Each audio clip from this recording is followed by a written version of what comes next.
Magandang araw at yan guys, ganyan kami magtitinda ng isda. Napakahirap ng lugar na pupuntahan namin, lalo at ganyan yung kalsada, gawa nga nung bagyo. Kita nyo naman. Pero kahit ganun pa man kahirap, talagang pinupuntahan din namin kasi gusto rin namin kumita at gusto rin namin makatulong at may mabili silang pagkain, isda, gulay, Ricardo sa lugar nila. Yan. Thank you sa iyo madam, sa mga bumibili sa amin, sa mga suki namin dito sa lugar na to. Maraming salamat sa inyo sa walang sawang pagbili ng aming mga paninda, gulay, isda at mga Ricardo. Sa tuwing pupunta kami sa lugar nila, talagang umuwi kaming may ngiti kasi ubos talaga yan. At sa may mga nagtitinda ng tindahan, yan binabagsakan namin ng isda, paninda nila, kami nagde-deliver sa kanila. Kumukuha sila ng 4 na kilo hanggang 5 kilong salmon, 15 pirasong bangus, 10 piraso, ganyan. Para sa paninda naman nila guys. Hindi sila pupunta ng bayan para lang mamili ng paninda nila.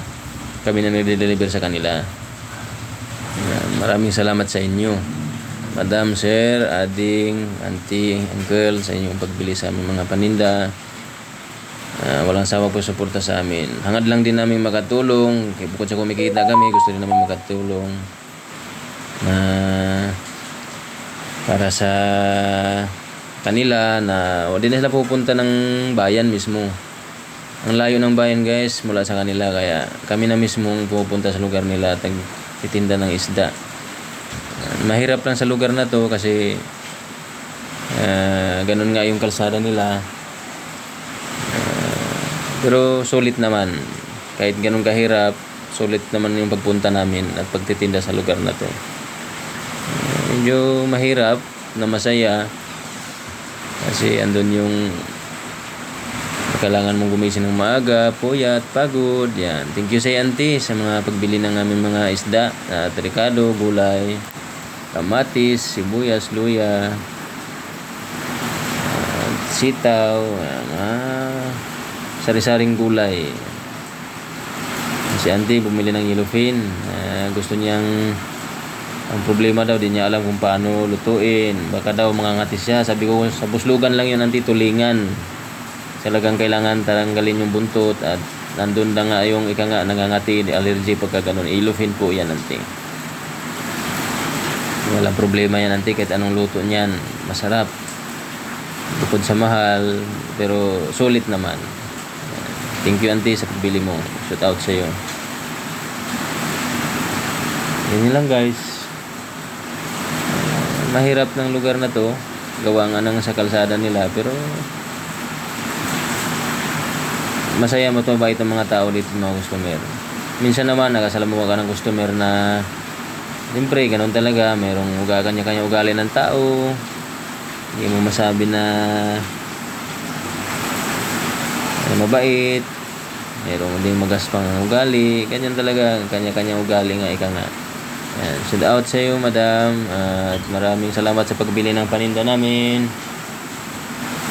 Araw-araw bumibili ka ng bultuhan para sa paninda mo sa tindahan. Yan. Thank you. At sana maubos ng maaga yung paninda mo at kami naman makapag-deliver ulit sa iyo. Salamat sa pagbili ng 4 na kilong salmon, 10 bangus para naman sa paninda mo. At sana isang araw ubos na yan nang makapag-deliver agad kami.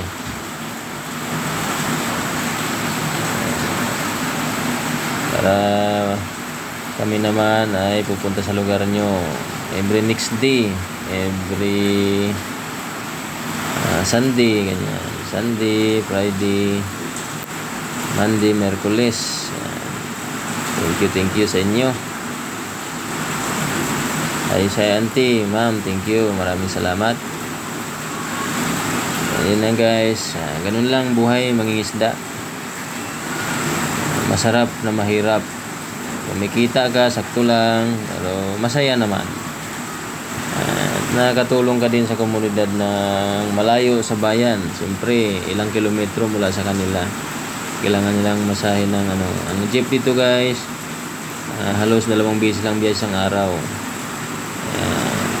Mahirap din lalo na ngayon, mahirap ang kalsada sa kanila. Pero balang araw, maayos din yan. Simentado yan, magandang kalsada ito, magandang tanawin, ang ganda ng view.